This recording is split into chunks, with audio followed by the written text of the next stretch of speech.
Then he brought me back to the gate of the house, saying, And behold, waters went out from under the threshold of the house toward the east. For the face of the house looked toward the east, but the waters descended on the right side of the temple, toward the south of the altar. And he led me out by the way of the gate of the north, and he turned me around by the way outside the exterior gate, by the way which looks toward the east. And behold, waters were running out toward the right side. And when the man who had the measuring line in his hand went out to the east, he measured 1,000 cubits. And he led me forward through the waters up to the ankles. And again he measured 1,000, and he led me through the waters up to the knees. And he measured 1,000, and he led me through the waters up to the hips. And he measured 1,000 of a torrent which I was not able to pass over. For the waters had risen to a depth that must be swum across, a torrent which could not be crossed on foot. And he said to me, Certainly you have seen, Son of Man. And he led me out, and he turned me back to the bank of the torrent.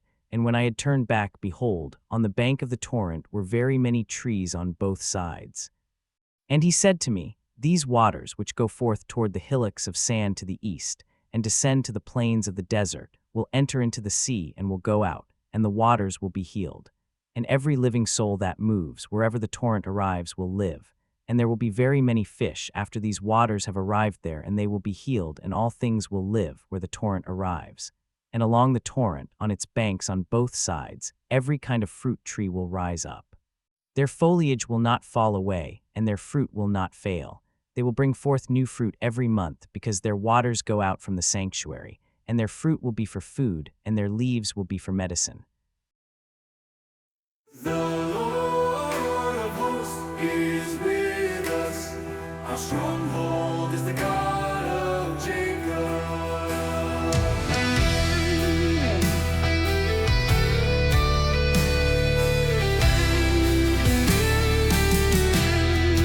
God is our refuge and our strength, and ever-present help in distress.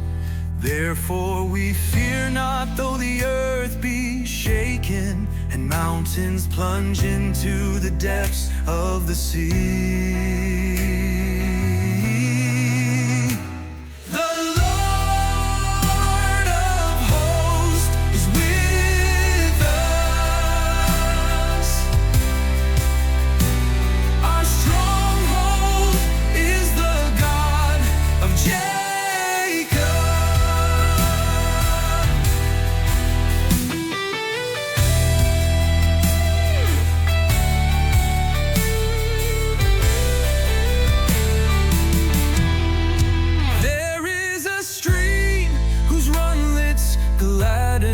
City of God, the holy dwelling of the Most High.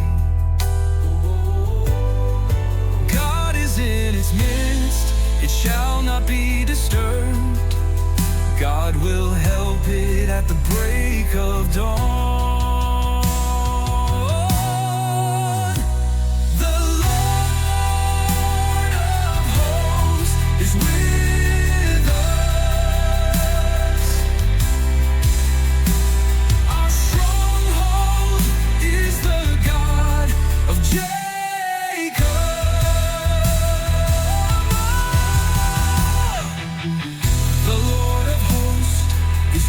us. Our stronghold is the God of Jacob. Come, behold the deeds of the Lord, the astounding things He has wrought on earth. The Lord of hosts is with us. Our stronghold is the God of Jacob.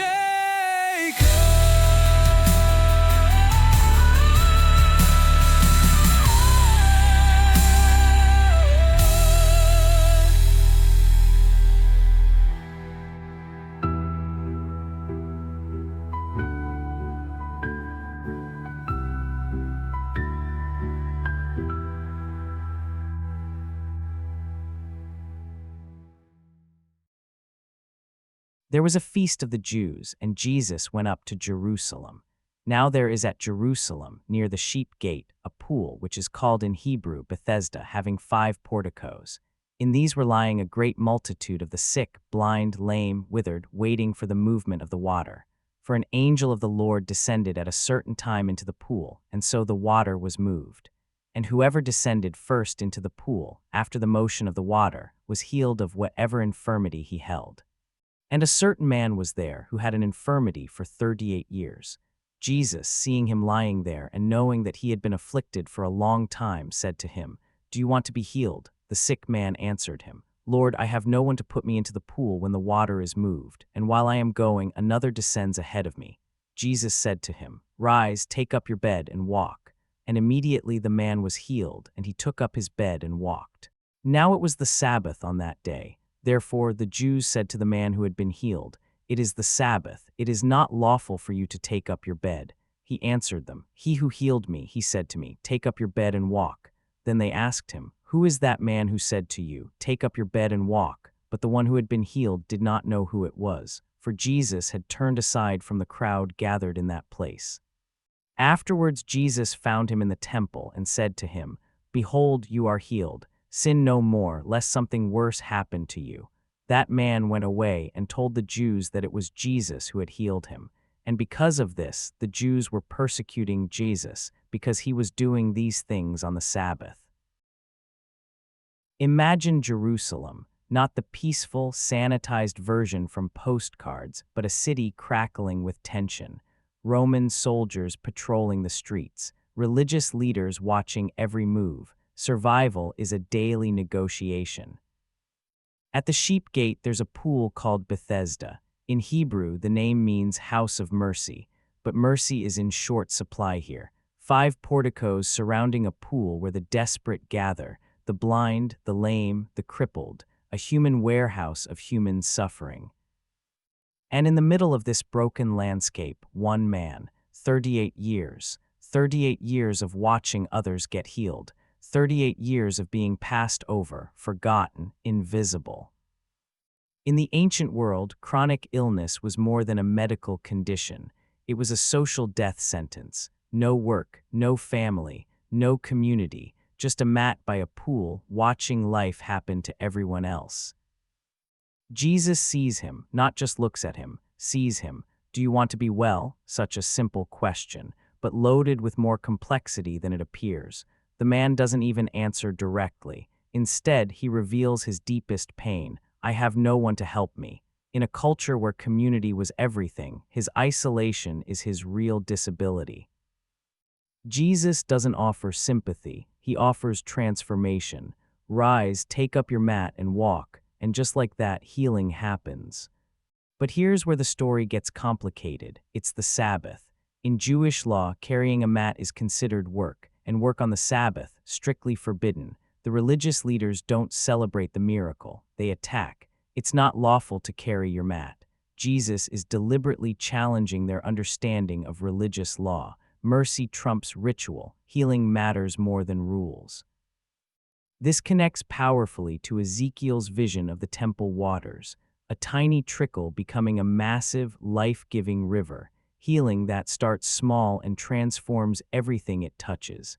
The psalm resonates with this theme. God is our refuge and strength, an ever-present help in distress. Today, we're still fighting those same battles. Systems that prioritize rules over people, institutions that maintain order at the expense of compassion, structures that keep people on the margins. Lent invites us to look deeper, to see the Bethesda pools in our own lives. Where are we stuck? Where have we been waiting for someone to help us? 3 invitations for your journey. Where do you need healing that goes beyond the physical? What mats are you being asked to pick up? How might mercy be calling you to break some rules? The man by the pool didn't just get healed, he got his life back. And your transformation might be just one unexpected encounter away.